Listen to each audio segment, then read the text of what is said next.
All right, so I'm here at the Toyota stand at the New York Auto Show. We've got the new Highlander, and Chris has never seen it before, and I have opinions. So 1, 2, 3, tell me what you think. First thing, what do you think? Infiniti QX50? No. Kidding. What do you see? I see a much cleaner looking front end, a lot less grille. It's quite handsome. Do you think so? Yeah. See, here's what I can't abide by this, is that when you come in here, this is like this crazy 90-degree angle, and there is something about it, it just looks like it's been smashed up against a wall like a little pug. You don't see it? But pugs are cute. Well, pugs are adorable, but I want something that's just a little bit more sleek in the front. It's not bad, it's just that when I first saw the photos of it, I was like, oh, that's a choice.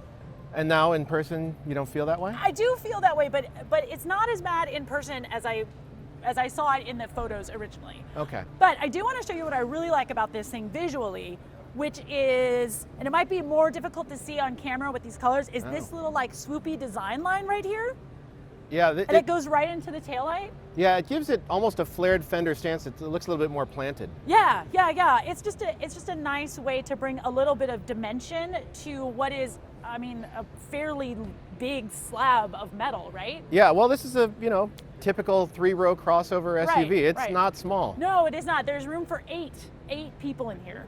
And then another thing that drives me a little crazy is this indent right here, because it looks like someone's already like punched it, or it's been in some kind of an accident, and I just want to fill out this little curve right here. Yeah, this is good for aero, and it cuts the visual mass from the dead behind. Sure, I mean, I know there's always reasons for it, but that doesn't mean that I have to like it. No, and it's not for everybody, but how much did you like the way the last Highlander looked? I mean, point taken. Yeah, Point taken. I think that's where I'm at with this. So, but this guy has got a cool new hybrid system. So you can get it with the regular 3.5 liter V6. It's like 295 horsepower. But you can also get it in a hybrid, and it's a new predictive efficient drive, right? PED, predictive efficient drive. So it looks at your driving habits, and it can kind of read the road using GPS, and then it will get the efficiency of the electric part of the motor. It will put that in like the most efficient mode. So if it knows that you're going to drive fast all the time, it may or may not give you that electric mode. Whereas with someone who drives a little bit slower, it might give it to you. Right. So basically, if it knows that you're on your typical morning commute, right, it knows you've got a long downhill here, and it'll probably store more power in the batteries then. Yeah. And it'll work out the most efficient patterns. Right. And it'll get you up to 34 miles per gallon. Which, look at how big this thing is, and you can get 34 miles per gallon.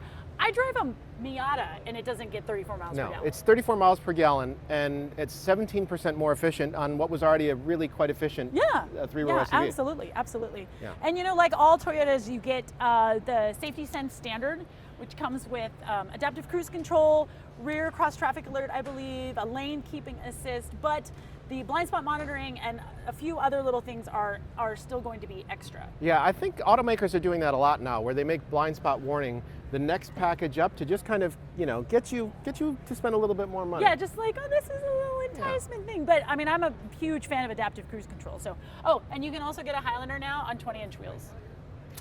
Rolling in my Highlander. Wow. Folks, I don't know if we needed that, but there we are. So unfortunately, we can't get into this. They have locked it up for today, but Toyota made some big strides with their technology in this vehicle. Like the Intune system has never really been our favorite, and it's always been on a really tiny screen. Now on the top trims, you've got a large 12-inch screen, and finally, God, thank you, Apple CarPlay and Android Auto. Yeah, and honestly, having those two, compatibilities really makes the system much more usable. Yeah. I've played around with the, similar system in the new Avalon. Mm-hmm. It's a much more friendly system. Yeah. And honestly, the 12-inch screen, I mean, that's really big for this class. It is, but I feel, we saw something that was really big in Ram. We've seen vertical screens in the luxury brand Lexus from Toyota, and now, I mean, people want those bigger screens. I mean, remember when an 8-inch screen, we're like, oh my gosh, it's got an 8-inch screen, it's so big, and now it's like, 8-inch screen, well, come on, man. Automakers keep adding more and more content. There are all these safety systems and all that, there's all settings for that stuff. There's all little telltale warning signs and all that. Yeah. So they got to live somewhere, so you need more yeah. real estate on the screen. Yeah, exactly.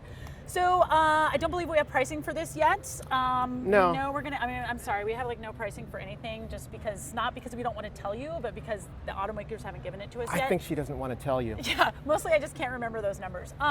No, I'm kidding. We don't have pricing yet, but we do know that this will go on sale in the fall, and it should be a pretty hot seller for them. I imagine it'll continue to be. This segment is growing. Yeah. And there's a lot of promising new technology here, and that the hybrid version, 34 miles per 34 gallon, is- that's nothing to sneeze at. Right, right. Well, we've got a ton of New York Auto Show coverage here on The Roadshow. You can watch it on our website or you can watch it on YouTube. Either one, we don't care. Bye.